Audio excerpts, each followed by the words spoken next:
हम स्टडी कर रहे हैं वाइल्ड लाइफ कंजर्वेशन के बारे में, यानी वाइल्ड लाइफ को कैसे कंजर्व किया जाए।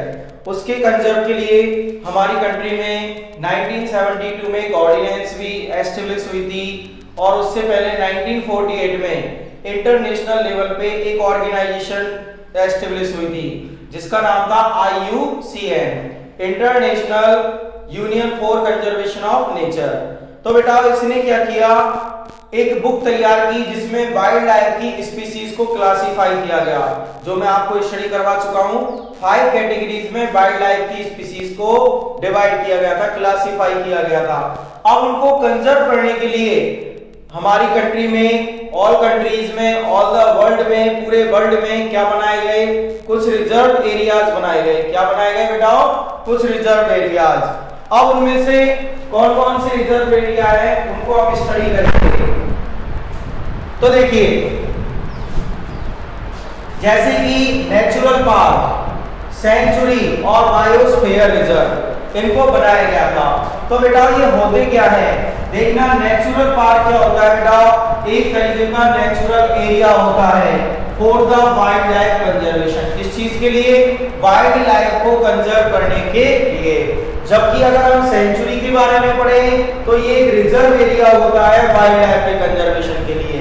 तो बेटा ये नेचुरल है और इसको रिजर्व किया जाता है, यानी खरीद कर भी हम बना सकते हैं।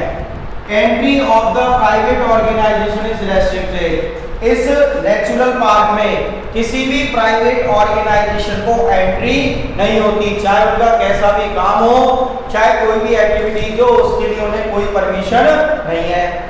जबकि बेटा सेंचुरी के अंदर प्राइवेट ऑर्गेनाइजेशंस को एंट्री परमिटेड है, लेकिन किस चीज के लिए? क्रिएटिव एक्टिविटीज, यानी अपना वो कोई भी क्रिएटिविटी करना चाहते हैं तो वहां पर जाकर कर सकते हैं। Animal hunting is prohibited. Animal hunting यानी शिकार पर पूरी तरीके से क्या लगाया गया है? प्रतिबंध, दोनों ही जगह पर। अब आती है कि हमारी कंट्री में नेचुरल पार्क कितने हैं? तो इंडिया में लगभग 166 नेचुरल पार्क है। इसी तरीके से इंडिया में 515 क्या है बेटा? सेंचुरीज है। तो देखिए, ये होता है नेचुरल एरिया, वो होता है रिजर्व एरिया। इसमें प्राइवेट ऑर्गेनाइजेशंस को एंट्री परमिटेड नहीं है, जबकि उसमें क्रिएटिव एक्टिविटीज के लिए प्राइवेट ऑर्गेनाइजेशंस को परमिशन दी जाती है। एनिमल हंटिंग दोनों में ही क्या है? प्रॉफिट है, यानी कि एनिमल हंटिंग पर पूरी रोक है। ये इंडिया में 166 है और वो है 550। अब नंबर 3 क्या स्टडी करेंगे बेटा? Biosphere reserve. अच्छा, एक चीज और ध्यान रखना बेटा, इनकी टेबल में आपको सेंड करूंगा। आपको कुछ नेचुरल पार्क और वो कहां पर है ये याद करने पड़ेंगे। इसी तरीके से सेंचुरी और इसी तरीके से बायोस्फीयर रिजर्व। तो देखो बेटा, ये तो थे नेचुरल पार्क और सेंचुरी। अब देखिए आगे,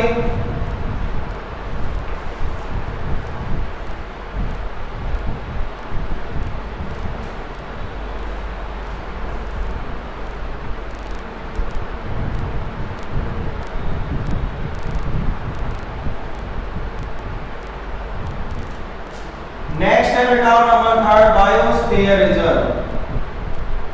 बायोस्फीयर रिजर्व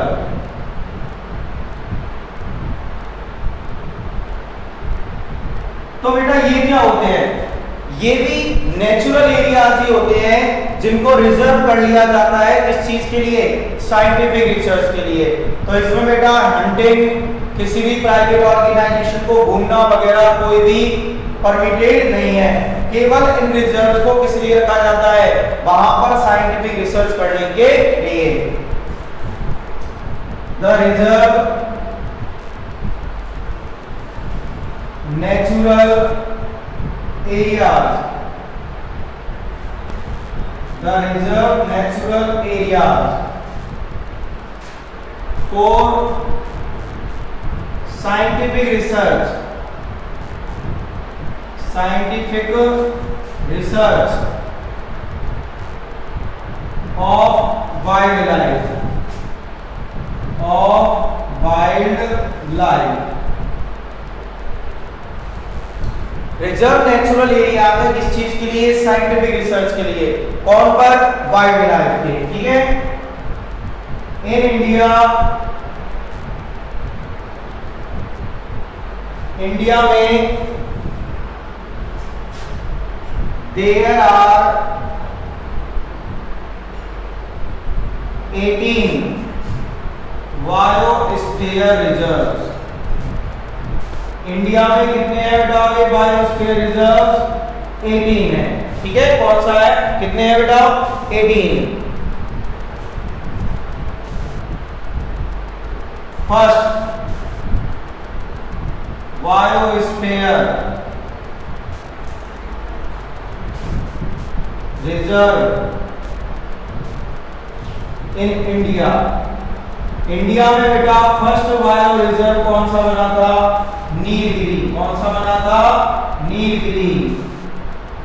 कौन सी सन में? 1986 में। कब बना था?